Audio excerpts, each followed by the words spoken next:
So hi అండి. So Kyrgyzstan MBBS versus Russia MBBS ఏది better అడుగుతున్నారండి. Either budget wise, quality of education wise, standards wise, everything. So మీకు comparatively simple comparison sir. Russia versus Kyrgyzstan అంటే Russia, India versus Bangladesh, India versus Sri Lanka, India versus Nepal, India versus Bhutan. ఆ country standards ఏంటో, Indian standards కూడా మీకు idea ఉంటుంది. మన India పక్కన ఉంటాయి. సేమ్ లైక్ దట్ రష్యా పక్కన ఈ జార్జియా ఒకటి, కిర్గిస్తాన్ ఒకటి, కజకిస్తాన్ ఒకటి, ఇలా ఉంటాయి అనమాట. అసలు రష్యాకి కిర్గిస్తాన్ అసలు పోలికే ఉండదండి. మీకు రష్యాలో ₹1 పెడితే ₹10, ₹20 అవుతుంది.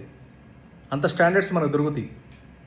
మేము 30 లక్షలు పెట్టుకుంటే ₹1,00,00,000 స్టాండర్డ్స్ దొరుకుతాయి మీకు. అదే మీకు రష్యా వచ్చు కిర్గిస్తాన్లో మీకు 30 లక్షలు పెడితే అది 10 లక్షలు కూడా వేస్ట్. అది స్టాండర్డ్స్ ఉండవు, సెక్యూరిటీ ఉండదు, మీకు జస్ట్ ఏంటంటే ప్రమోషనల్ అంతే.